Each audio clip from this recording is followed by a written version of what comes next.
Hey everybody, welcome back to another fantastic episode of Ready to Die Fighting. I'm Chris, and I've got another super fast prepping tip for you. And this one's really simple, really easy. You could do it like right now, probably. And that is, let's look in the refrigerator. Ooh. Oh my goodness, that wasn't exactly a graceful transition. But here we go. We've got 4 bottles of water and a couple of pitchers. And I actually have more bottles than that need to be washed and refilled because we actually use these bottles of water on a regular basis. So, why do I keep bottles of water in the refrigerator?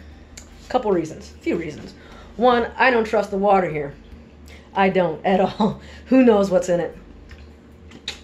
And so any water that we drink or cook with all gets filtered through that Brita filter. It filters out lead and everything. And so that's the main concern, that there's some lead and whatnot in our pipes. Has not been confirmed, but it's an old house, old city, old neighborhood. There's no reason to believe that there's not some sort of contamination somewhere along the lines. So there's that, and this just makes it convenient. But also, from a prepper standpoint, if we need to evacuate really quickly, you always want to make sure you have water. How easy is it, instead of trying to fill up water bottles and all that, we already have some, and it's nice and cold and filtered and good. So that's just a step that's being removed and simplifying things. We just come and grab these. The other thing is, whenever there's some sort of catastrophe, water supply is often contaminated. Water can get turned off, the lines can be damaged, whatever. Things break, especially if we're talking like earthquakes and flooding and all that. This sort of thing happens. And one of the first things you should do if in a disaster is start filling up different containers of water. Try to stock up as much as you can. People have those water bobs. It's basically a plastic liner that you put in your tub so that you can fill it up with water and keep it clean, so you don't have whatever chemicals or whatever might be in the tub. Just clean drinking water. And so I figure that's all a great idea, and you definitely should do that. I'm not saying don't do that. Definitely do it. But why not make it easier? We've already got these. People are always giving away these water bottles for different reasons. Lots of people have them anyway, thermoses and all sorts of things. They're Nalgene bottles and whatnot. Fill them up.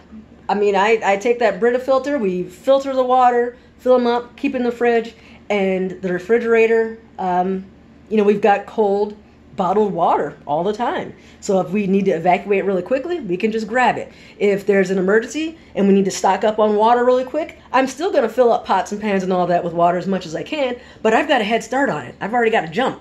So anything I can do to make things easier and smoother and quicker, give myself a little bit of a head start, I say do it. And so this is something I've been doing for a while now, and hasn't really come into play in an emergency. We haven't had any real emergencies, big disasters anyways. But if we do, we've got nice cold water, at least for a little while. Let me be clear though, this isn't my only water, not by any stretch of the imagination. This is just something extra that I do. So I have a few more bottles. I've got several gallons, plus fish tanks, plus a pond in the back. I've got a lot of water. But it's nice having water. Is one of those things that water is life. You're going to need that more than anything else. You can go, 3 minutes without air, 3 days without water. I think 3 hours without shelter. It's a principle of threes. 3 days without water. That's the important one I was trying to say. So you want to make sure you have that. Way to carry it, way to clean it, way to filter it, all that. But if you can skip some of those steps and store it clean and cold and in a nice container, then you are ahead of the game, my friend. You're ahead of the game. All right, so hopefully that is a helpful little tip for you. Like and subscribe if you enjoy these types of videos. I'm trying to put out a lot of good content for you and spread some of the things that I've learned, even if it's just the small stuff like this.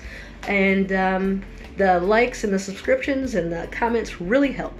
Lets me know what you guys like, what you're interested in, and what kind of content I should create for you. Send me your questions. I will answer them as I can. And thanks for watching.